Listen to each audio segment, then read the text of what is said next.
हूं ये तो बिल्कुल ही इनका ना तो विशेष गिरदावरी करवाई गई, ना इनका किसी चीज पे जो है काटने का जरूर काम किया गया, लेकिन उसमें जो है किसानों को मुआवजा उस हिसाब से नहीं मिला जिससे कि नुकसान हुआ।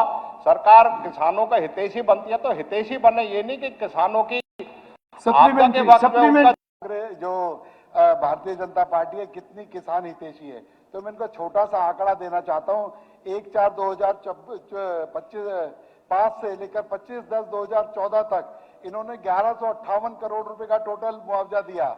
जब से भारतीय जनता पार्टी 2014 के बाद सरकार में आई है तो 4771.89 करोड़ रुपए का हमने मुआवजा देने का काम किया, किसानों को कंपनसेशन देने का काम किया। ये हाथी के दांत खाने के और दिखाने के और है।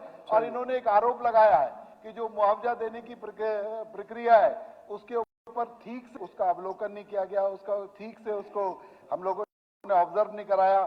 तो वहां पर पटवारी, गिरदावर, सीएम, डीसी सभी लोगों ने अलग अलग कमेटी पर माननीय मुख्यमंत्री जी ने स्वयं उसको देखा और जिन्होंने गलत करा 8 पटवारियों को सस्पेंशन करने का काम करा, कितने सारे लोगों को चार्जशीट करने का काम करा। ये किसान हितैषी सरकार है और किसानों का दुख दर्द में शामिल होने वाली सरकार है। ये सिर्फ हाथी के दांत खाने के और दिखाने के और वाली सरकार नहीं है, ये मैं बताना चाहूंगा। वेरी शॉर्ट, जितना लंबा सप्लीमेंट्री होगा उतना लंबा। महोदय मेरा आपके माध्यम से है, क्या सरकार इस पे विचार करेगी कि इसको फिर से आकलन को और इसके जो है जाएगी? इसकी कोई प्रक्रिया नहीं है। फसल कटने के बाद, फसल बिकने के बाद कोई आकलन नहीं हो सकता। पहला आकलन एकदम सटीक और अच्छे तरीके से। ये कहता हूं कि अभी भी खराबे में फसल है जिसका मुआवजा नहीं मिला। खराबे में कौन सी फसल ऐसी फसल मंडी के अंदर जा चुकी है? मंडी के अंदर श्रीमती मंजू चौधरी सर किसी चीज के लिए। Shrimati Manju Chaudhary, Shri Anil Yadav, question number 23। जी मंत्री जी। माननीय रेवेन्यू मिनिस्टर। माननीय अध्यक्ष जी, हमारे माननीय विधायक अनिल यादव जी ने सवाल किया है। ये कोसली विधानसभा में आप मांग कर रहे हैं कि एक ब्लॉक और बन जाए, जबकि वहां पर 3 ब्लॉक ऑलरेडी हैं, जिसमें नाहड़, जाटूसाना और डहीना। तीनों की टोटल पॉपुलेशन 3,08,729 है और किसी भी ब्लॉक की पॉपुलेशन 1 लाख होना अति आवश्यक है, तो चौथे ब्लॉक की कोई संभावना वहां पर बन नहीं रही है। माननीय अध्यक्ष महोदय, धन्यवाद मंत्री जी का, लेकिन मैं आपके माध्यम से निवेदन करना चाहता हूं, ऐसे बहुत ही कम सब डिवीजन होंगे जो ब्लॉक नहीं है और पुरानी मांग है ये हल्के की। तो मैं आपके माध्यम से मंत्री जी निवेदन करना चाहूंगा, तो इस पर विचार करें। इसके लिए आपने मेरी बात सुनी, धन्यवाद। ठीक, विचार तो पॉपुलेशन के हिसाब से होगा माननीय विधायक जी। ठीक ठीक। Shri Aditya Devilal, Sardar Mandeep Chattha. Question number 25। ULB minister.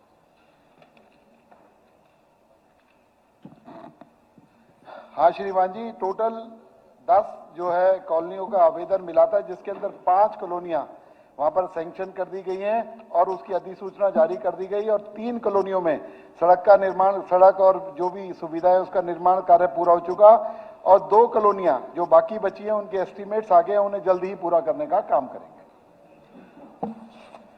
Honourable speaker sir, Ismailabad पहले पंचायत थी और पिछले 8-9 साल से म्युनिसिपल कमेटी बनाई गई है।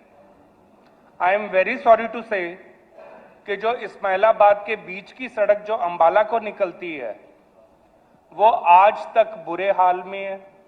म्युनिसिपल कमेटी बनने के बाद अनऑथराइज्ड कॉलोनीज, मुझे नहीं पता मंत्री जी ने कितनी कही हैं, हुई हैं कि नहीं हुई हैं, बट अभी भी बहुत कॉलोनीज हैं जो कि अनऑथराइज्ड है। गलियां, नालियां, उसके अलावा मार्केट कमेटी में जब आप एनडीसी के लिए जाएं तो मैं आपको बता नहीं सकता कि क्या हालात है। मैं इतना कहना चाहता हूं मंत्री जी कि म्युनिसिपल कमेटी बनने के बाद हालात बढ़िया होने चाहिए थे, लेकिन I am very sorry to say कि हालात बद से बदतर हो चुके हैं। विधायक जी, जो आपने अपने क्षेत्र की चिंता जताई है वो एक अलग से बात है, लेकिन यहाँ पर अभी कॉलोनियों का जवाब देने के लिए मैं खड़ा हुआ हूँ।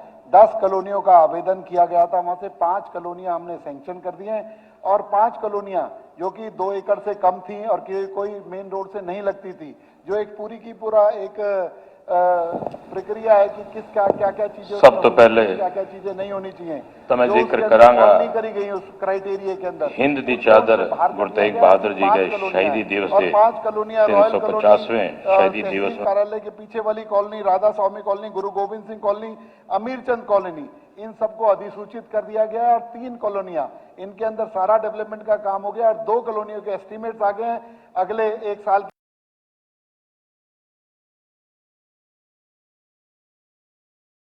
के अंदर नहीं आती थी। बाकी और कोई डेवलपमेंट की बात है तो आप मिल सकते हैं, बता सकते हैं, उसे पूरा करने का काम करेंगे। Sir, it's not only colonies, it's the municipal committee on the whole, it's suffering. नहीं, अभी आपका जब प्रश्न आपने जो जो है क्वेश्चन लगाया था तो फिर उसके अंदर वाइडर हो जाता है। नहीं, मेरे ख्याल उन्होंने जवाब पूरा दे दिया, बाकी तो बाकी ठीक है मंत्री जी, ठीक है मंत्री जी। और वो जो सड़क की भी चिंता विधायक जी जता रहे हैं, जब उसमें सीवरेज डलेगा, सीवरेज कंप्यूटर पे तो डलेगा नहीं, फिजिकल डलेगा, फिजिकल डलेगा तो थोड़ी सी दिक्कत आएगी। जब वो ठीक हो जाएगा फिर आप बरसात का पानी भी नहीं भरेगा, सीवर भी नहीं भरेगा और वो रेगुलर बढ़िया तरीके से सड़क चलेगी। Shri Bharat Bhushan Batra. Honourable speaker sir, 26 मंत्री अध्यक्ष जी, माननीय सदस्य जी ने पूछा है कि राज्य में लाभार्थियों को मुफ्त राशन उपलब्ध कराने के लिए सरकार द्वारा जारी राशन कार्डों की श्रेणी की संख्या कितनी है। उसका उत्तर है 40,68,964। और एक एक करके बताऊंगे सारे।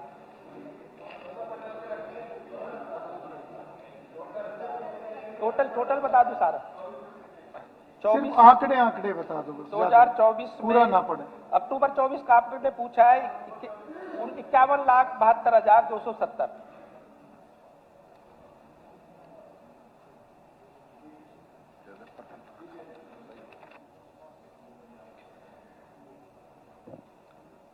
आदरणीय अध्यक्ष महोदय, ये जो बीपीएल कार्ड बने हैं प्रांत के अंदर, एक बहुत बड़ा स्कैंडल है। और जहां परिवार पहचान पत्र बना, आपने 10 लाख कार्ड इन दौरान में बना दिए और उसके बाद आखिरी फिगर जो आप दे रहे हैं वो इस समय 40 लाख थी। वो कार्ड क्यों बनाए, कितने बनाए और कितने कार्ड काटे, उन कार्डों का बनाने का प्रोसीजर क्या था और उनको कटने, जब वो कटे और जो वो बने तो क्या प्रोसीजर था, ये बताइए। माननीय अध्यक्ष जी, एक बड़ा गंभीर आरोप विपक्ष की तरफ से, क्योंकि कई बार पिछले बार भी मैंने पूरा डिटेल के अंदर बात रखी थी पिछले सत्र में। हर सत्र में ये बात लेकर के आ जाते हैं क्योंकि अपनी हाजिरी लगवानी होती है विपक्ष को। हाजिरी है जी, नहीं उनको जवाब देने। मैं जवाब शकुंतला जी,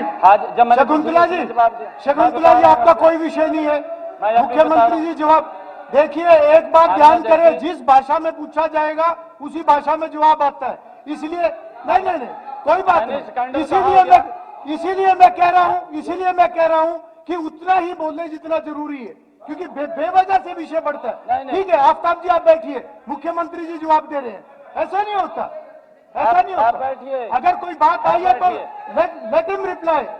नहीं ठीक है, बैठिए आप, बैठिए। ऐसे ठीक है, हर वक्त नहीं होता ये। सीएम साहब आप अपना जवाब। माननीय अध्यक्ष जी, आरोप लगा के स्कैंडल कर आरोप है तो वो जवाब देंगे ना आरोप का। मैं जवाब दूंगा। ठीक है, आप दीजिए। माननीय अध्यक्ष जी, मैंने पिछली बार पूरी डिटेल के अंदर उत्तर, चुनाव भी बाद में आचार संहिता लगी, मैंने स्टेटमेंट दिया, इसी हाउस के ऊपर दिया। माननीय अध्यक्ष जी यहीं दिया, मैंने ये कहा कि हम इस चुनाव के बाद उसको वेरीफाई हमारा अधिकारी करेगा और अगर अधिकारी वेरीफाई करेगा जो गलत होगा वो कट जाएगा। ये स्पष्ट रूप से कहा। ये स्कैंडल की बात कहां से आ गई? अपनी हाजिरी लगवाना चाह रहे हैं ये।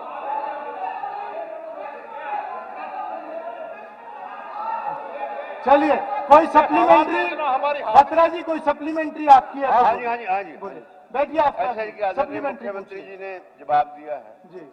मैं आदरणीय मुख्यमंत्री जी को, हमारे मंत्री जी अपना राजेश नागर जी ने पहले भी जवाब दिया, उसमें अप्रैल 2022 के अंदर मुख्यमंत्री जी मैं दोनों स्पीकर साहब के माध्यम से आपसे पूछ रहा हूं, 8,82,417 टोटल कार्ड थे।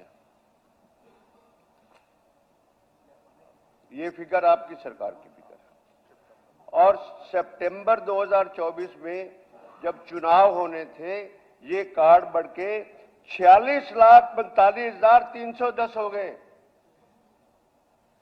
यही तो सवाल है इस बात के लिए। यही तो आपने मुफ्त में राशन बांटा और यही वोट चोरी है। और क्या सबसे बड़ा प्रलोभन है इस बात के लिए? जैसे बिहार में 10,00,000 रुपए दिए गए, उसी का एग्जाम्पल ये है इस बात के लिए।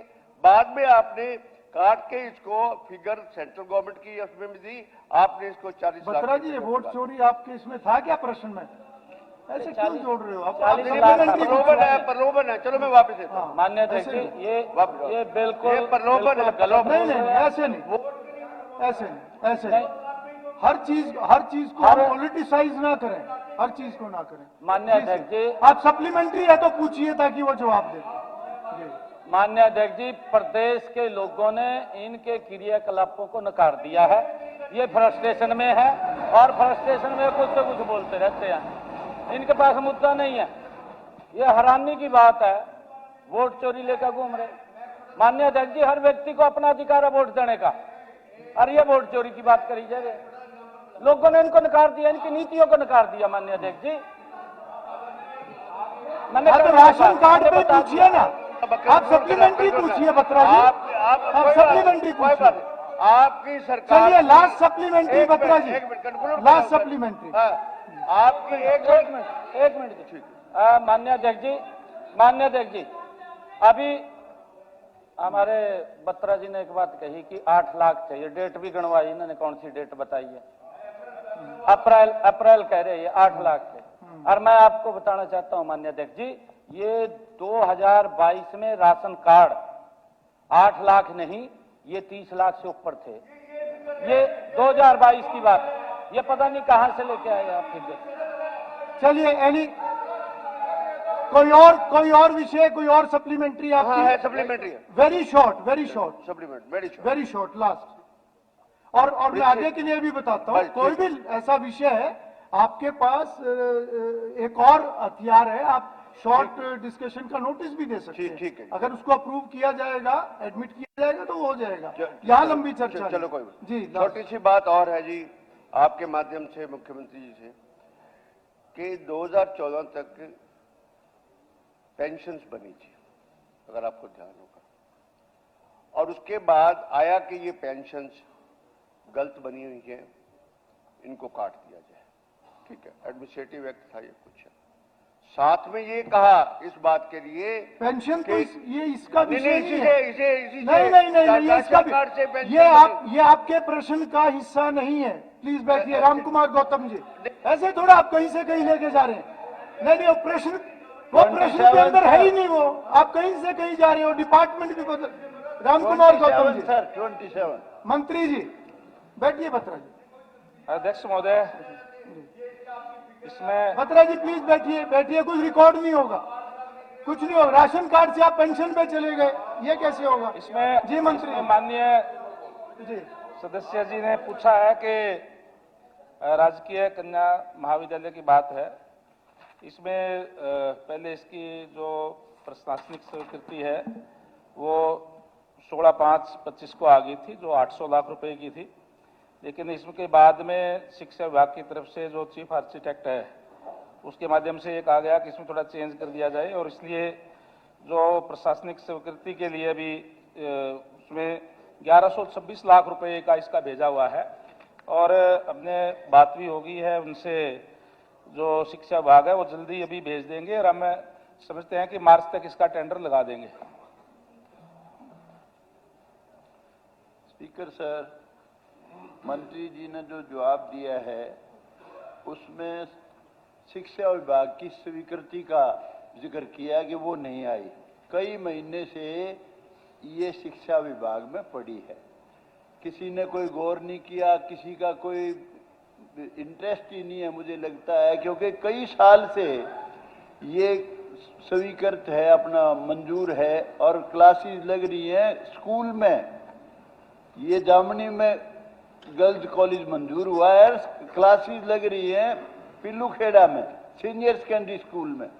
बहुत हमारे लिए, मैं एमएलए बना हूं जब से 1 साल से ऊपर हो गया जी, पहले वक्त से मैंने लगानी शुरू करी थी जब पहला सेशन था, कोई गौर नहीं हो रही। मुझे बहुत दुख के साथ कहना पड़ता।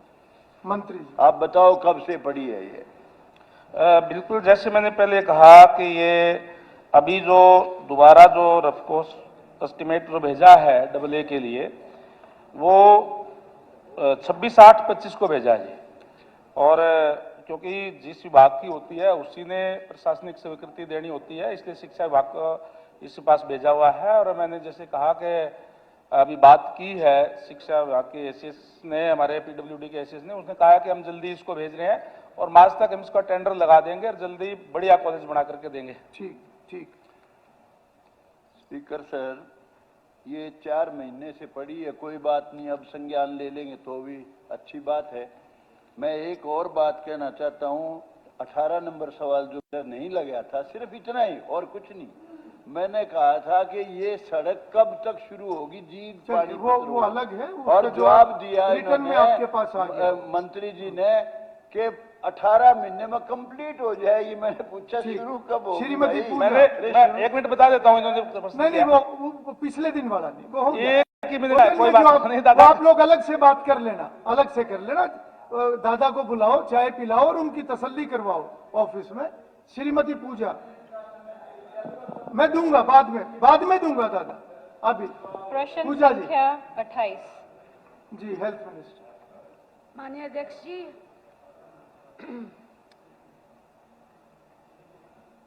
लोकसभा में मिनिस्ट्री ऑफ हेल्थ और फैमिली वेलफेयर ने 2018 में कहा था कि 1 डॉक्टर होना चाहिए 1000 लोगों की पॉपुलेशन पे। इसके साथ साथ आज के दिन हरियाणा में एलोपैथिक डॉक्टर्स का रेशियो, जो डेटा हमारे पास हरियाणा मेडिकल काउंसिल से ली गई है 16/12/2025 में, आज के दिन हमारे पास 1 डॉक्टर 1225 लोगों पर है। और अगर उनके साथ IUH जो आयुर्वेदिक, यूनानी और होम्योपैथी डॉक्टर्स मिला दिए जाएं तो ये संख्या 819 पर आ जाती है। जी पूजा जी। सर, इसमें धन्यवाद स्पीकर सर।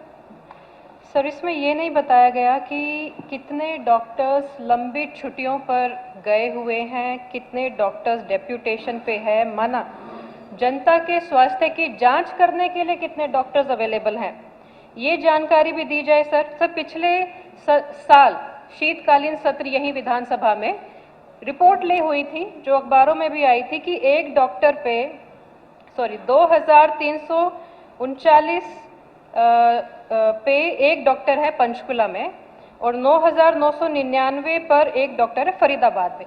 सर, ये रैशनलाइजेशन की जिम्मेदारी किसकी है? कि डॉक्टर्स की वो तो बताया गया कि है, लेकिन रैशनलाइज पोस्टिंग हो, ट्रांसफर हो, जिलावार इतना जो डिफरेंस है सर, उसकी देखरेख की जिम्मेदारी किसकी है? जी, पहले ही डॉक्टर इतने कम है सर, उनकी पोस्टिंग भी अगर ठीक से नहीं होगी तो किस प्रकार से जनता के स्वास्थ्य को हम इंश्योर करें? माननीय अध्यक्ष जी, सबसे पहले तो मैं ये बताना चाहूंगी कि आज के दिन हरियाणा सरकार ने और हमारे, और जब CHC की बात आती है तो 109 ही हुआ करते थे 11 साल पहले, आज 122 किए। और इसके साथ साथ मैं ये भी बताना चाहूंगी, जैसे ही हमारी सरकार बनी तो लोगों के सुविधा के लिए, उनके स्वास्थ्य के लिए हमने डायलिसिस का प्रबंध किया फ्री में। इसके साथ साथ 5 लाख रुपए आयुष्मान भारत के हमारे प्रदेश के लोगों को मिलते हैं। और जहां तक बात आती है सरकारी डॉक्टरों की, उनका प्रश्न था सरकारी डॉक्टरों, ये आप सप्लीमेंट्री डाल रहे हैं सरकारी डॉक्टर, उन्होंने पूछा था डॉक्टरों की कितनी गिनती है पूरे प्रदेश में, मैंने बताई। मगर जब मेरे डॉक्टरों की बात आती है तो मैं आपको स्पष्ट करना चाहती हूं कि अगर वो डेपुटेशन पे भी हो तो वो काम पे आएंगे और काम करेंगे और सबकी सुविधा के लिए वो भी पक्ष पे रहेंगे। सप्लीमेंट्री सवाल है सर, वो ये है कि जिला वार पोस्ट एंड ट्रांसफर की जिम्मेदारी किसकी है, आपने वो कहा, कब तक रैशनलाइज कर दिया जाएगा, ये सरकार बताए। प्रश्न का जवाब तो क्लियर आ गया, पर ये विषय थोड़ा अलग है रैशनलाइजेशन का। अगर कहीं पर ऐसा कुछ लगता है कि कहीं दिक्कत है तो वो दूर की जा सकती है। सबसे पहली बात तो पॉपुलेशन के हिसाब से WHO ने नहीं यहाँ पे जो हमारा एक सेकंड, जो नेशनल हेल्थ पॉलिसी है 2017 की और इंडियन पब्लिक हेल्थ स्टैंडर्ड है, इन्होंने हेल्थ सर्विसेज अवेलेबल पॉपुलेशन से हॉस्पिटल बेड्स की थी, करी थी, डॉक्टरों की नहीं की थी। ठीक है मंत्री जी, उनका जो विषय आया है, एक दो जगह का उन्होंने बताया जहाँ रेशो से थोड़ा ज्यादा है, तो रैशनलाइजेशन जिम्मेदारी तो हम पूरी ले रहे हैं जी। आज तक नहीं है तो सरकार ना देखेगी या नहीं ने आज तक किया है, पहले कभी नहीं हुआ जी। सर इसको लेकर सरकार क्या आगे करने कदम उठाने वाली है, उसकी जानकारी चाहिए। रैशनलाइजेशन का एक दो जगह का विषय है उसमें। मैं मीटिंग करने को तैयार हूँ जब भी वो वक्त मांगे। ठीक है, वो डिपार्टमेंट का, ठीक है, डिपार्टमेंट की मीटिंग करेंगे। वो मैंने आपको दिखा दिया आईना कि आपके वक्त क्या होता था और हम नहीं, इम्प्रूवमेंट है, इम्प्रूवमेंट है। श्री विकास सहारण 29 सर, 29 जी। मंत्री जी। अध्यक्ष महोदय, नहीं श्रीमान जी।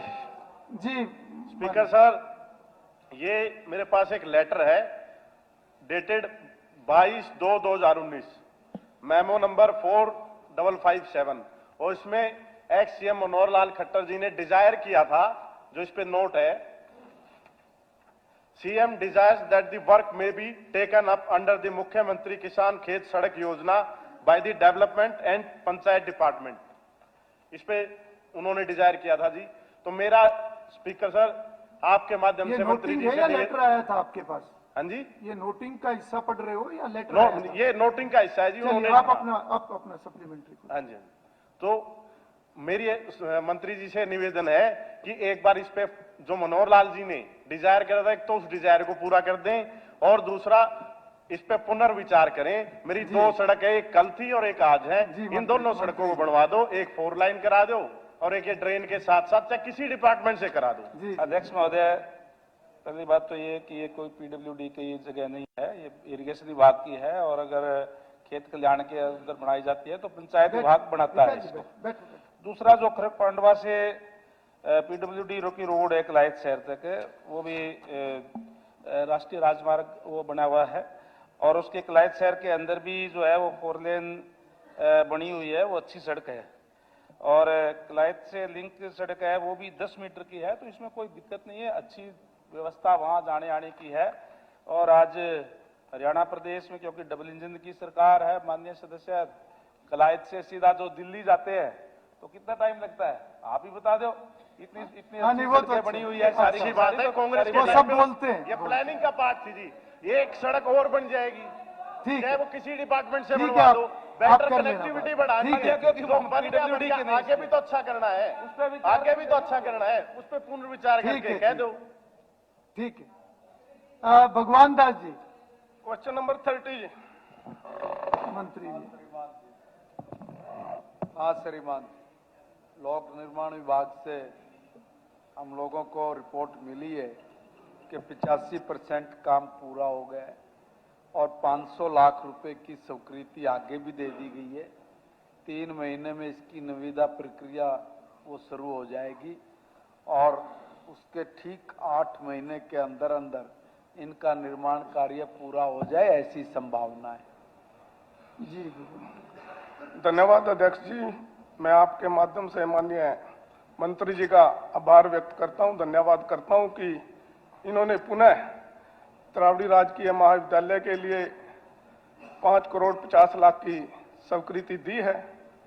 मेरी एक प्रार्थना है आपके माध्यम से मंत्री से, क्योंकि इसका 75% कार्य 2019 में पूरा हो चुका था और लगभग 6 साल ये 25% काम अटका हुआ है।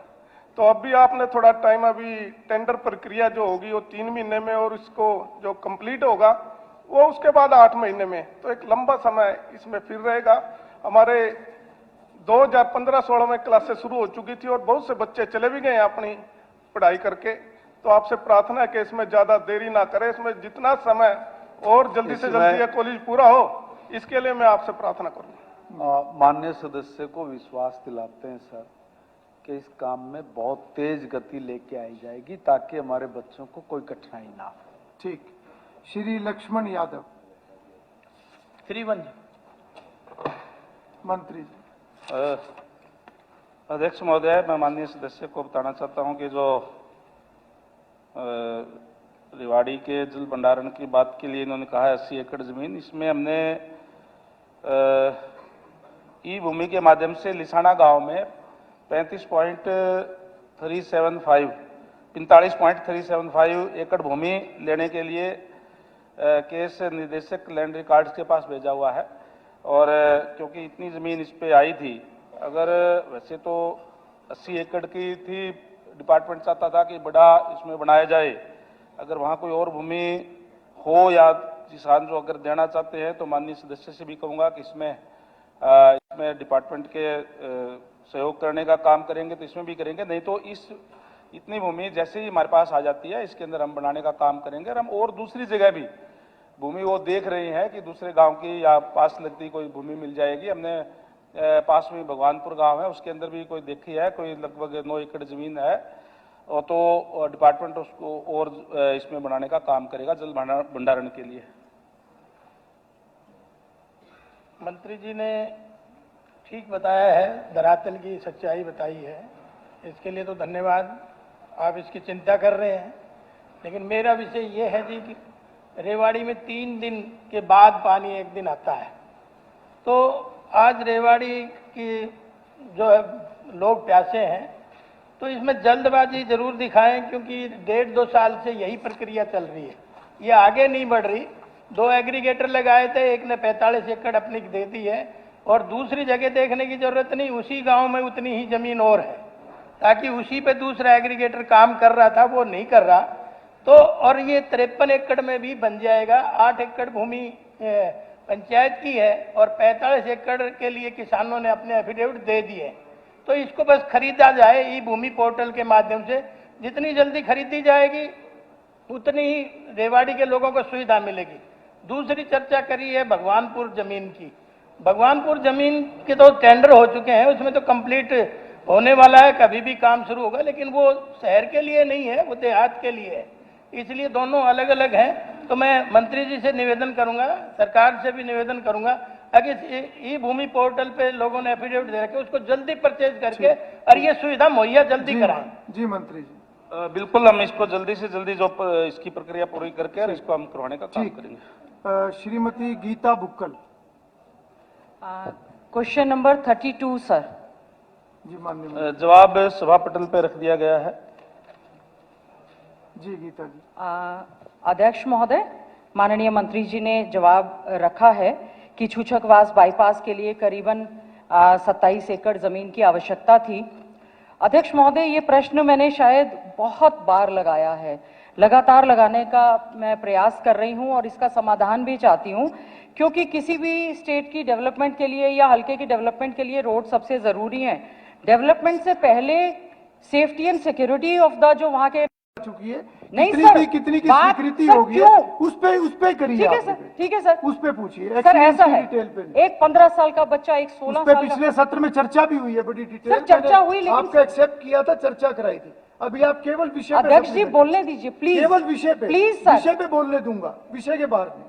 सर सड़क बन नहीं रही है, एक्सीडेंट हो रहे हैं, लोग मर रहे हैं सर। जी मैं माननीय मंत्री जी, एक सेकंड, मेरी आपसे अनुरोध है, लगातार, क्योंकि मुख्यमंत्री जी के अनाउंसमेंट भी है, कई मंत्री चले गए, आप माननीय मंत्री जी, मुझे पूर्ण विश्वास है कि आप इस पर इसकी गंभीरता को समझेंगे। इतनी बड़ी लिस्ट सर, 1 महीने के एक्सीडेंट और डेथ की है। भाई दूज के दिन एक नर्स कुचलकर वहां मर गई, एक प्रधान के यहाँ हमारे यहाँ पर ट्रक अंदर घुस गया। सर ये लिस्ट केवल 2 महीने की है। तो सर मेरा अनुरोध है, एक तो छूछकवास बाईपास का आप कृपया करके इस मामले की सर गंभीरता को समझते हुए जो 10 मीटर का रोड है, माननीय मंत्री जी आपसे अनुरोध है इसको करीबन आप चाहे डबल कर दें, क्योंकि बहुत ज्यादा हैवी ट्रक ट्रॉला जा रहे हैं, जीवन के लिए ये बहुत जरूरी है ये सड़क। तो मैं आपसे आश्वासन चाहती हूँ। अध्यक्ष महोदय, जैसे माननीय सदस्य ने बताने का काम किया, मैं इनको बताना चाहूंगा कि इसमें छूछकवास बाईपास के लिए हमने 26.98 यानी लगभग 27 एकड़ भूमि की आवश्यकता है, और जिसमें से 21 एकड़ भूमि यानी कि तकरीबन 78% हमने इसमें खरीदी जा चुकी है। बाकी जो सरकार ने 14/1/25 को परियोजना भूमि समेकन अधिनियम 2017 के माध्यम से शेष भूमि के अधिग्रहण की स्वीकृति दे दी है, जिसके लिए प्रक्रिया शुरू कर दी गई है। जल्दी हम इसको बनाने का काम करेंगे, क्योंकि और जो इन्होंने जो कहा है 4 लाइन की बात जो कही है, इसमें क्योंकि जैसे आपको पता है कि वन भूमि देनी पड़ती है, और उसमें उस अड़चन के कारण हम इसको 4 लेन नहीं बना सके थे, और इसको झज्जर से छूछकवास 10 मीटर अच्छी स्थिति में है और अभी डीएलपी पीरियड के अंदर है। छूछकवास से जो 29 किलोमीटर है, ये 7 इस सड़क को 7 मीटर है और 10 मीटर है। इसकी हमने मजबूतीकरण के लिए जो एप्लीकेशन हमारे पास आ गई है टेंडर की, और 15/12/25 को इसको खोल दिया गया है। तो इसको जल्दी हम 30 किलोमीटर का 51 करोड़ की लगभग लागत इस पे आएगी। इसको हमें अच्छा बढ़िया आपका बनाने का काम करेंगे। और इसके साथ साथ मैं आपको एक और भी जानकारी देना चाहूँगा कि अभी जैसे मैंने कहा कि आज हरियाणा प्रदेश के अंदर डबल इंजन की सरकार है, जो भी सरकार की तरफ से जो मांग की जाती है तुरंत पास होती है। अभी जो हमारा NHAI द्वारा भी जो 25/7/25 को झज्जर छूछकवास चरखी दादरी अटेला खुर्द 4 लेन जो 64 किलोमीटर की जो नई अलाइनमेंट के प्रस्ताव को स्वीकार कर लिया है, और जल्दी ये भी शुरू हो जाएगी, और इसमें भी छूछकवास बाईपास का इसके अंदर भी प्रावधान रखा गया है। बहुत अच्छा, ठीक है। Shri second part sir, sir आपने कहा कि आप उसका मेंशन ना करें। सड़क पर ट्रॉले ने कुचल दिया और सर उसकी डेड बॉडी खुरच कर हमने निकाली। फिर आप डाइवर्ट कर रहे हो। जो सर ये अंडरस्टूड है कि सड़कों की सेफ्टी, ये सारी ये अंडरस्टूड है, ये सप्लीमेंट्री नहीं है। ये मंत्री जी, एक मिनट, मुख्यमंत्री जी कुछ कह रहे हैं। एक मिनट गीता जी, एक मिनट माननीय अध्यक्ष जी, क्योंकि हर बार पोस्टर लेके आना, अखबार दिखाना, हमें आपत्ति नहीं है कोई भी, परंतु माननीय अध्यक्ष जी ये सरकार काम करने वाली सरकार है, और लोगों ने बड़ा विश्वास इसके ऊपर किया, नॉन स्टॉप विश्वास कर रहे हैं। माननीय अध्यक्ष जी मैं आपको बताना चाहता हूं, इन्होंने तो धन्यवाद भी नहीं किया माननीय मंत्री जी का, जब माननीय मंत्री जी ने ये कहा कि झज्जर छूछकवास और अटेला खुर्द तक एक सीधा ग्रीनफील्ड एक्सप्रेसवे निकल रहा है, एक और निकल रहा है, उसका धन्यवाद भी नहीं किया। सारी समस्या का हल हो रहा है। धन्यवाद करेंगे माननीय अध्यक्ष जी। आज तक प्रदेश में पॉपुलेशन बढ़ रही है, सड़कों के बारे में नहीं सोचा गया, ये वही तो दिक्कत आ रही है। ये 11 साल के अंदर इतनी सड़कें चौड़ी कर दी माननीय अध्यक्ष जी। आज अभी हमारे कलायत के विधायक महोदय बैठे, तो उनको भी इन्होंने पूछा कि आप ही बताइए कि कलायत से दिल्ली जाने में कितना समय लगता है। आपके सामने है माननीय अध्यक्ष जी, कम से कम अध्यक्ष तो आपका धन्यवाद करना तो बनता है ना जी, आप धन्यवाद करिए पहले। गीता जी करो, धन्यवाद भी करो। अध्यक्ष जी, माननीय मंत्री जी, जो मेरा प्रश्न लगा है जी, सप्लीमेंट्री सर, मेरा अरोड़ा जी सर प्लीज इसको गंभीरता से लें। मैं जो भी कार्य आप मंत्री जी आप छूछकवास बाईपास बना देंगे, टाइम बाउंड मैनर में बता दें। 6 बार सीएम अनाउंसमेंट है और आज भी सीएम साहब ने कहा है, मैं धन्यवाद ढोल नगाड़ों से आपका यहाँ पर कर दूंगी। सर एक मेरा छूछकवास से जो बहु ज्वेलरी का है सर, केवल 7 मीटर है, 15-20 इंडस्ट्रीज फैक्ट्री सर आ गई हैं, उसमें जो फॉरेस्ट का इशू है कृपया करके आप हमें बता दें ताकि हम उसको टेकअप कर लें। जो आपका कॉरेस्पॉन्डेंस या कम्युनिकेशन चल रहा है सर, वो आप हमें बता दें, क्योंकि फॉरेस्ट अगर जगह नहीं देगा तो सर सड़क वहीं की वहीं रह जाएगी, फिर वही एक्सीडेंट, वही इंसिडेंट, हम अपने बच्चों को, माता पिता को खो देंगे। सर मेरी रिक्वेस्ट है, अगर फॉरेस्ट डिपार्टमेंट से क्या इशू है, बैठकर माननीय मुख्यमंत्री जी आप फॉरेस्ट और पीडब्ल्यूडी का करवा दें, आप हमारी सड़क बना देंगे। रिटर्न तौर पर सर आपका बहुत बहुत धन्यवाद। आभार मंत्री जी आपका विशेष तौर से करेंगे। धन्यवाद। बाद में इसको आप कर लीजिए। फॉरेस्ट और एनवायरनमेंट के इशू सबको पता है और उनकी शक्तियां भी सबको पता है। जी बिल्कुल माननीय अध्यक्ष, मैंने जैसे पहले बता दिया कि जो कोई भी अगर रोड हम चौड़ी करते हैं तो उसका फॉरेस्ट का इश्यू होता है, तब तक जब तक वो क्लियर ना हो जाए तब तक कोई भी टाइम बाउंड हम आपको नहीं बता सकते। और जैसे अभी ग्रीनफील्ड एक्सप्रेस हाईवे जो सेंट्रल गवर्नमेंट ने मंजूर किया, उसके बाद भी इस पे रस कम होगा, उसका भी इसका बेनिफिट मिलेगा, तो उस हिसाब से आगे की कार्रवाई देख लेंगे। ठीक है। श्री जगमोहन आनंद, प्रश्न नंबर 33। जी मंत्री जी। माननीय अध्यक्ष जी, करनाल में 13 एकड़ जमीन 32 सेक्टर में DGHS हेल्थ सर्विसेज पंचकुला को 16,000 की रेट पे पर स्क्वायर मीटर 30/3/2022 को अलॉट हुई थी, मगर विधायक जी भी जानते हैं कि इस जमीन के ऊपर 4 बहुत बड़ी हाई टेंशन वायर्स चल रही हैं, तो उसको मद्देनजर रखते हुए ACS town and country planning ने 9.9 एकर्स और लैंड उसके बिल्कुल बगल में ही अलॉट कर दी है, और chief town planner HSVP Panchkula के ने ये ट्रांसफ़र बहुत ही जल्द करवा देंगे हेल्थ डिपार्टमेंट को। और मैं ये भी बताना चाहूँगी आज के दिन कि हमारे माननीय CM साहब के निर्देश अनुसार पॉलिसी में तब्दीली भी आई है कि डिपार्टमेंट को जो भी ज़मीन दी जाएगी वो 50% कम इंस्टीट्यूशनल रेट पे दी जाएगी। धन्यवाद। मैं माननीय मंत्री जी का धन्यवाद करता हूं। मेरा सिर्फ एक निवेदन है, क्योंकि ये 5 सालों से माननीय मुख्यमंत्री जी की घोषणा पेंडिंग पड़ी हुई है, इसके ऊपर कोई समय सीमा तय करके कोई अधिकारी डिप्यूट किया जाए, क्योंकि पुराना अस्पताल जोन साहब अंग्रेजों के जमाने का वो पुराने शहर में और रश बहुत हो गया है, और 32 सेक्टर अब खुला सेक्टर बना है तो लोगों को आने जाने की सुविधा रहेगी। ये मेरा निवेदन है कि कोई समय सीमा तय करके कोई एक अधिकारी डिप्यूट किया जाए जिससे ये कार्य जल्दी हो सके।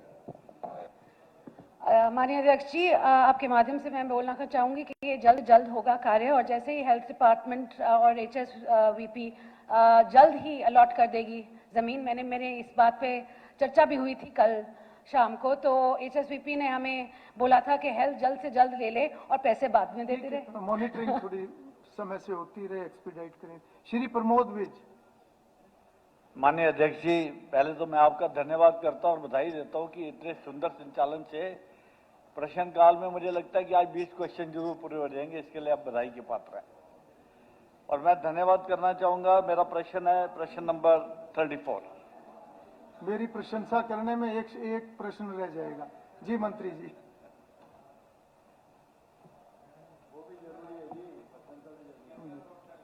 क्या जी श्रीमान, गाँव में मैंने ये पूछा था कि 50 बसें पानीपत को मिलनी हैं, उसमें से 15 बसें मिल चुकी हैं, बाकी बसें कब तक मिलेंगी उसका शायद वहां अधिकारियों ने जवाब नहीं दिया है, इसकी जानकारी चाहिए।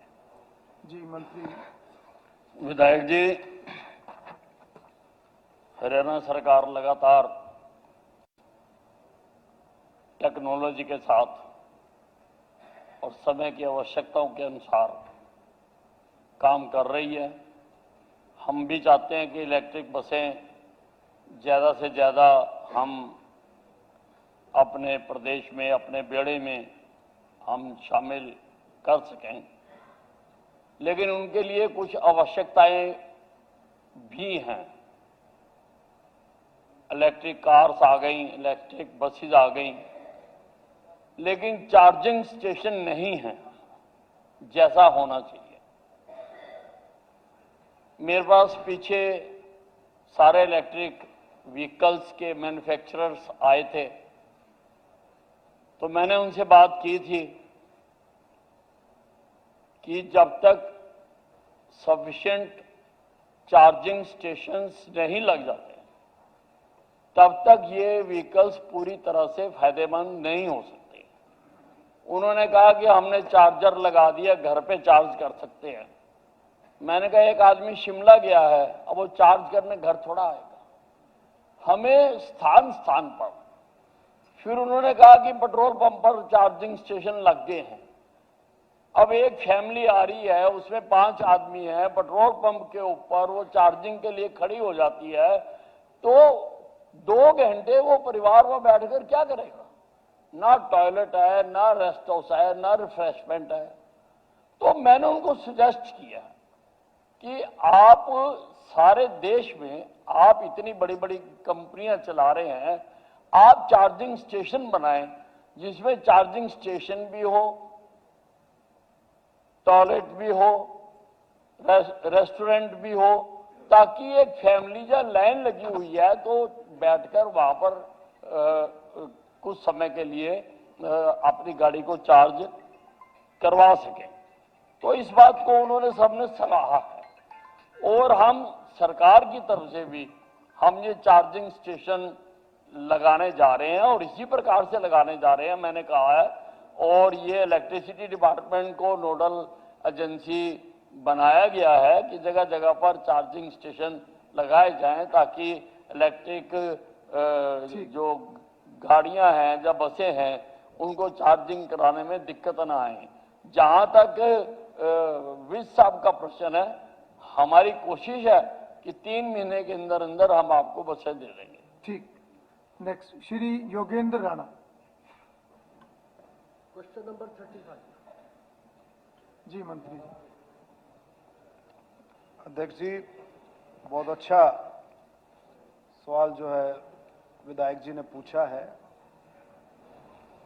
क का जवाब है हाँ श्रीमान जी, और ख में श्रीमान जी ऐसा कोई मामला विचाराधीन नहीं है, क्योंकि जो ये साइट है ASI archaeological survey of India ने इसको टेक ओवर किया है 1996 में, तो वही इसकी देखरेख जो है ASI इसका पूरा देखरेख करता है। पुरातत्व विभाग भारत सरकार जो है उसका सारा देखरेख वही करता है। ये मेरा जवाब है। माननीय अध्यक्ष जी, मैं माननीय मंत्री जी से अनुरोध करता हूं कि हमारी सरकार भारतीय संस्कृति ऐतिहासिक काल से जुड़ा हुआ ये हमारा जो असंध का जरासंध टीला है, पुरातत्व विभाग ऐसे ऐतिहासिक स्थलों को कहीं ना कहीं उसकी देखरेख करता है। और माननीय मंत्री जी भी हमारे वहां से 2 बार सांसद रहे हैं, तो मैं मंत्री जी से निवेदन करना चाहूंगा, यदि वो टीला, वो जरासंध का जो किला है, उसका यदि पुरातत्व विभाग सौंदर्यीकरण करे, चाहे उसमें पार्क बनाए, चाहे अन्य उसको डेवलप करे, तो निश्चित रूप से कहीं ना कहीं हमारे जो इस टीले का भी सुधार हो पाएगा। इसमें अध्यक्ष जी ये बहुत ही सदन के लिए भी बड़ी इंफॉर्मेशन का विषय है कि बहुत ही ये पुरातत्व सर्वेक्षण विभाग ने इसको राष्ट्रीय महत्व का ये साइट है, और इसमें जैसे विधायक जी ने कहा है, हम कोशिश करेंगे ये साइट से मिलकर के कि इसमें अच्छे से अच्छा डेवलपमेंट क्या हो सकता है, वो हम पूरी कोशिश करेंगे। इसमें कई तरह की चीजें इसमें देखेंगे अध्यक्ष जी। पुराने समय की जो अवशेष मिले हैं उसमें कुषाण स्तूप मिले हैं, उसके अलावा आप देखेंगे पेंटेड वेयर मिट्टी के बर्तन मिले हैं और ऐतिहासिक सिक्के मिले हैं और मध्यकालीन पूरब शेष भी मिले हैं। बहुत इंपॉर्टेंट है, इसमें कोई शक नहीं है। इसको मिलकर के प्रयास करेंगे। मैं माननीय मुख्यमंत्री जी का भी इसमें चाहूंगा कि भाई इसमें हम मिलकर के इसको आगे बढ़ाएंगे। ठीक, धन्यवाद। Shri Arjun Chautala. Sir, question number 36। श्रीमान जी, विवरण सदन पटल पर प्रस्तुत। अर्जुन जी। अध्यक्ष महोदय, पहले सवाल का तो जवाब मेरे को मिल चुका है। मेरा दूसरा जो सवाल था उसके अंदर ये था कि मर्ज होने के बाद जो स्कूल मर्ज करे गए हैं उनके अंदर क्या बढ़ोतरी हुई है स्टूडेंट्स के एनरोलमेंट की, ये मेरा सवाल था। जवाब में मेरे को जी ये मिला था कि भाई कितने स्कूल डीमर्ज कर दिए गए, तो डीमर्ज का नहीं चाह रहा मैं ये जानना चाह रहा हूँ जो स्कूल मर्ज करे गए हैं उनके अंदर एनरोलमेंट की क्या बढ़ोतरी हुई है, उनके अंदर क्या फर्क पड़ा एनरोलमेंट में। देखिए, जो मर्ज किए गए स्कूल थे उनमें से धीरे धीरे करके कुछ साथियों ने सरकार का सहयोग किया, बच्चों को प्रवेश दिलवाने की बात की, तो उनमें से 137 स्कूलों को हमने पुणे खोल दिया।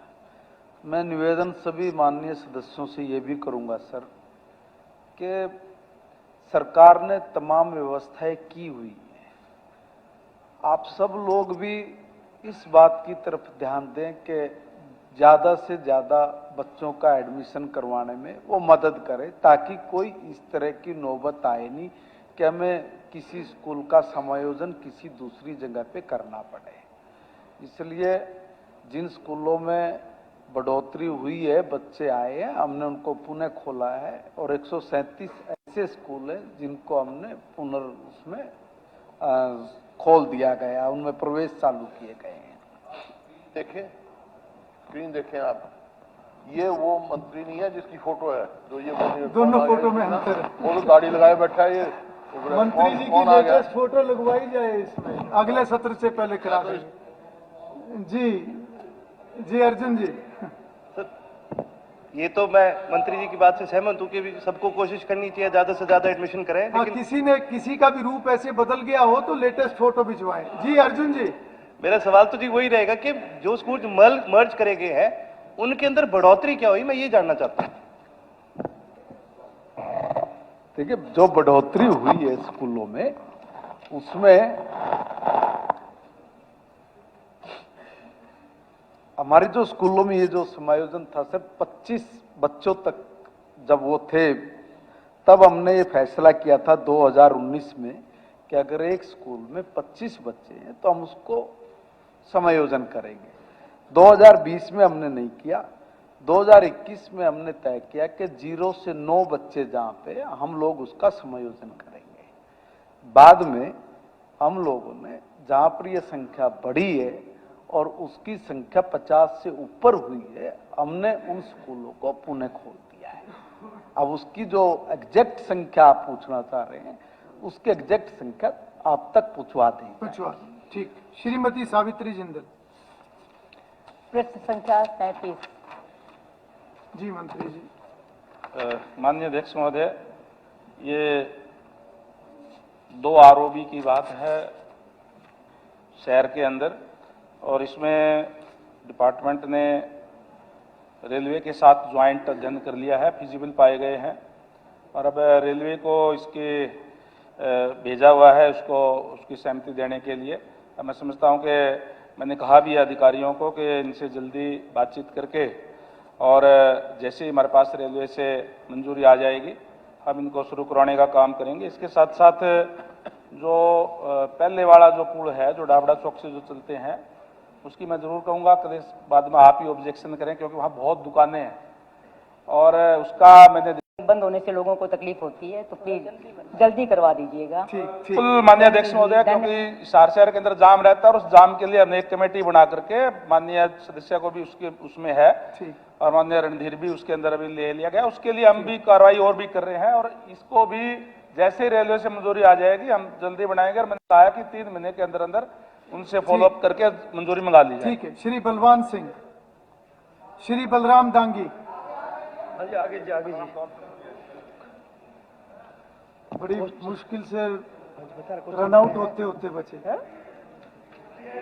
38। बोला माननीय परिवहन मंत्री जी।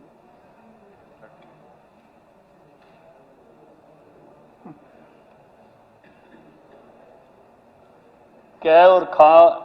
हाँ श्रीमान जी, फतेहाबाद हिसार लोकल मार्ग पर चलने वाली सभी बसें बोंडा, होशनाक एवं खाराखेड़ी गांव के बस स्टॉप पर रुकती हैं। ये प्रतिदिन 66 फेरे लगाती हैं तथा यात्रियों के टिकटों को विधिवत पंच और रिकॉर्ड किया जा रहा है। माननीय अध्यक्ष जी, मेरे को लगता है प्रशासन ने माननीय मंत्री जी को गुमराह किया गया है।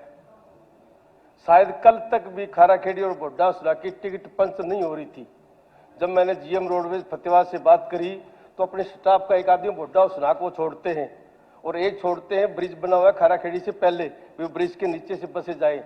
जब उनका स्टाफ का आदमी कोई खड़ा होता है तो बसें ब्रिज से नीचे ही जाती हैं या बुड्ढा सड़क रुकती है।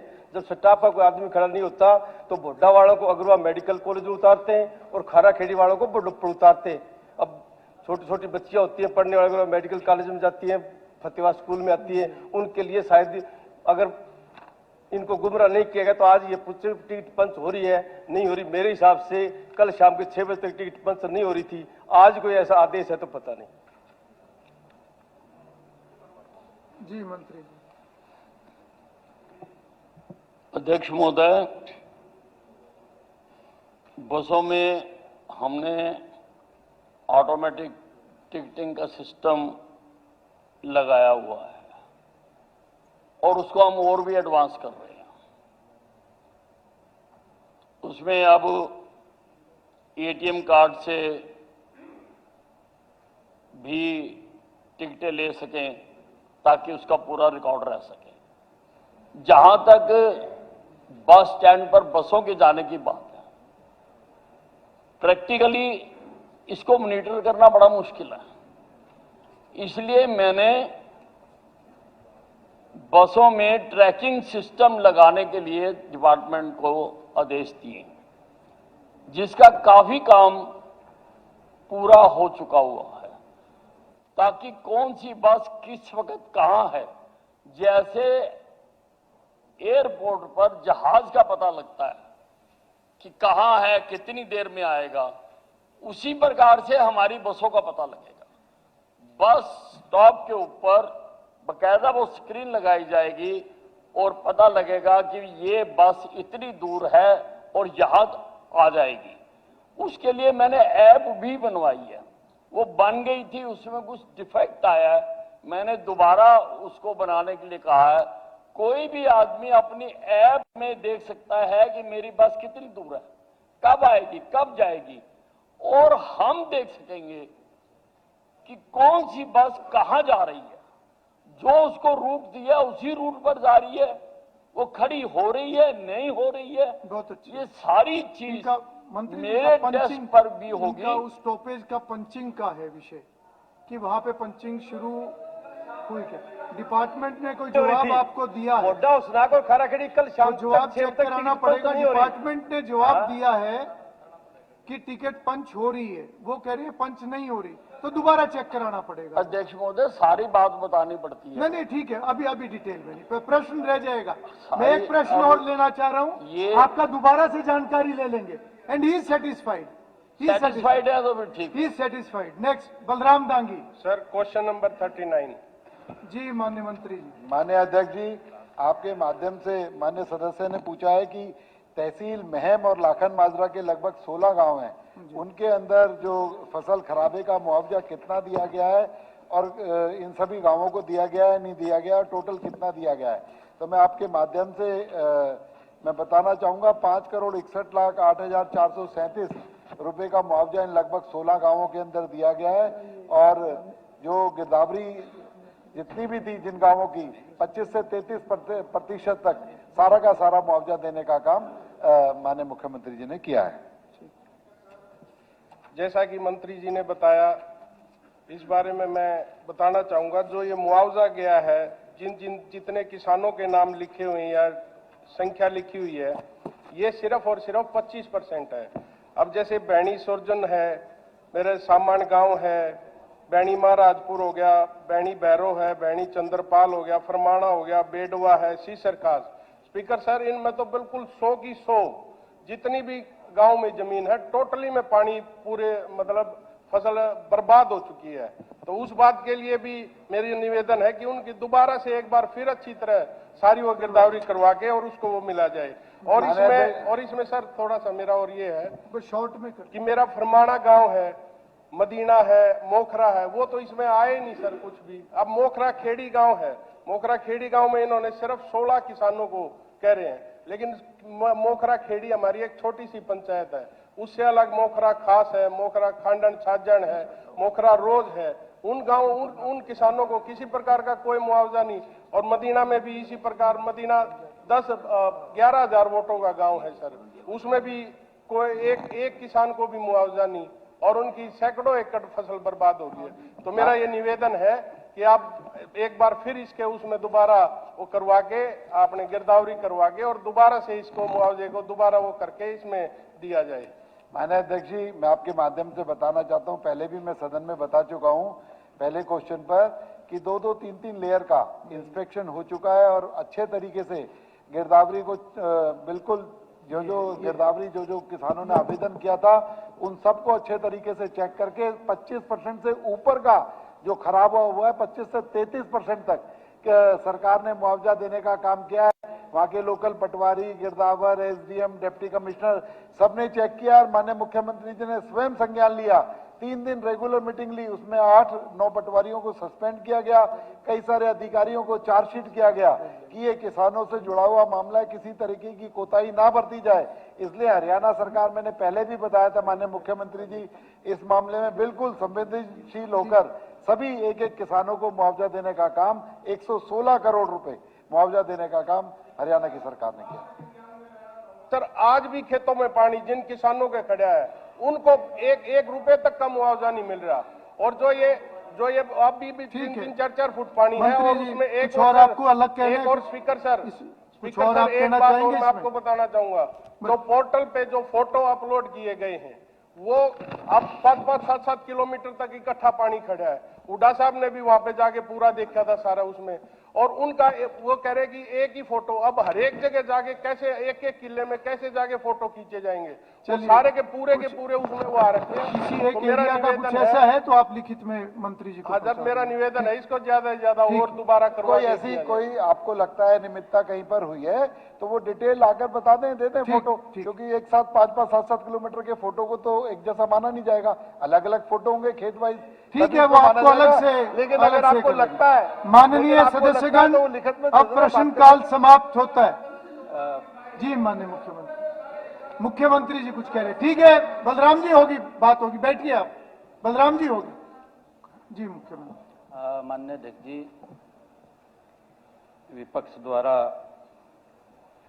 आज सरकार के प्रति अविश्वास प्रस्ताव वो लेकर के आ रहे हैं, मैं इसके विषय में कुछ बात आपके ध्यान में लगाना चाहता हूं।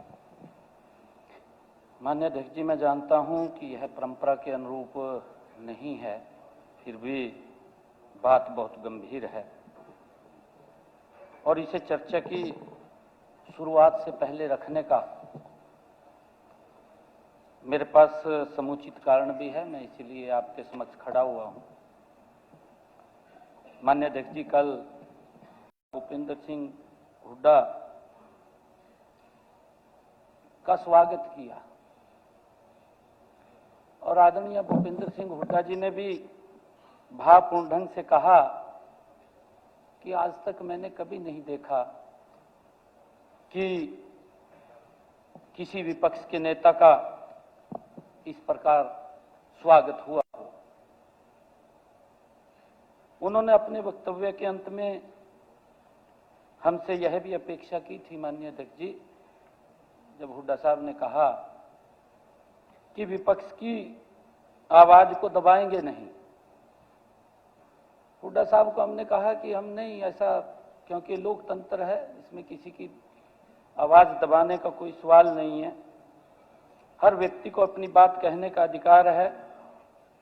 यह सही भी था माननीय अध्यक्ष जी, क्योंकि यह स्वस्थ लोकतंत्र की ही निशानी है।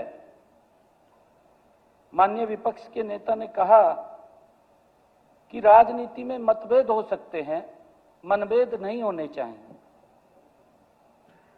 माननीय अध्यक्ष जी, हुड्डा साहब आपके और हमारे बीच में जो भावपूर्ण संवाद से हरियाणा की जनता के मन में इस महान सदन के रचनात्मक भविष्य को लेकर के एक बड़ा सुखद संदेश गया था। जनता को लगा कि हम सब पूरे मन के साथ उनके हितों से मिलकर के काम करेंगे। परंतु माननीय अध्यक्ष जी, अफसोस इस बात का है कि 2 घंटे भी नहीं बीते, विपक्ष के द्वारा अविश्वास प्रस्ताव लाया गया। माननीय अध्यक्ष जी, मुझे तो यह विश्वास ही नहीं हुआ कि एक अच्छी शुरुआत हुई और उसके बाद अविश्वास प्रस्ताव आ गया।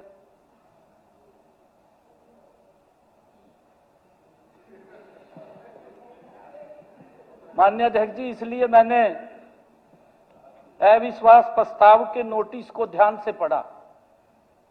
मैंने नोटिस मंगवाया तुरंत माननीय अध्यक्ष जी, मैंने उसको पढ़ा भी। पढ़ा तो मैंने देखा उसके ऊपर हमारे विपक्ष के नेता के साइन नहीं है। मैंने सोचा कि मेरी नजदीक की नजर नहीं है, मैंने ऐनक को साफ किया माननीय अध्यक्ष जी, और साफ करके मैंने फिर देखा, परंतु हमारे विपक्ष के नेता के साइन ही नहीं है उसके ऊपर। नहीं, देखिए, या तो हमारे विपक्ष के नेता अभी भी अपने आप को विपक्ष का नेता ही नहीं मान रहे। नहीं प्रश्न करा रहे। माननीय अध्यक्ष जी, 1 मिनट, कोई भी 18 1 मिनट, आप बात उठाओगे। माननीय अध्यक्ष जी, किसने साइन किया, नहीं किसने साइन किया, मुझे अननेसेसरी बातें करना। एक शेर याद आ रहा है, मुझे एक शेर याद आ रहा है,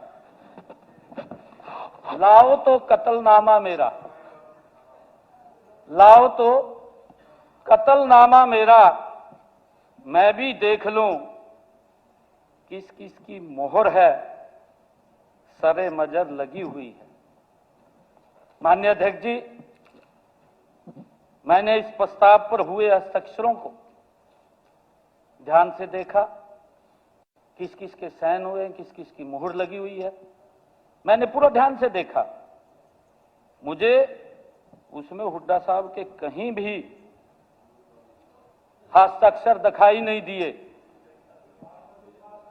माननीय अध्यक्ष जी, 1 मिनट, अरे 1 मिनट बैठ तो जाओ, ये विषय नहीं है। एलओपी के लीडर ऑफ ऑपोजिशन, या तो आप लीडर नहीं मानते, या तो आप लीडर नहीं मान रहे, बोल रहे हैं माननीय अध्यक्ष जी। नहीं, माननीय अध्यक्ष जी, ठीक है। माननीय अध्यक्ष जी, हमारे सीनियर लीडर वी साहब ने उनके स्वागत में एक शेर भी पढ़ा था, माननीय अध्यक्ष जी, उनका स्वागत किया था। और हमारे वी साहब, क्योंकि जब उनके मन में आता है कि 1 साल के लंबे अंतराल के बाद हमें विपक्ष का नेता मिला, तो उनके नहीं, देखिए, इनके मन में कुछ भाव आया और इन्होंने उस शेर को पढ़ा। 1 मिनट बात तो सुन लो जी। माननीय अध्यक्ष जी, इन्होंने उस शेर को पढ़ा, परंतु मुझे ऐसा लगा जो विज साहब ने शेर पढ़ा, इन्होंने उस बात को कहीं और ले गए। मेरे पास तथ्य भी हैं, उस बात को कहीं और ले गए इन्होंने। मुझे ऐसा लगा कि कांग्रेस को हुड्डा पर यकीन नहीं था, कांग्रेस को हुड्डा पर यकीन नहीं था।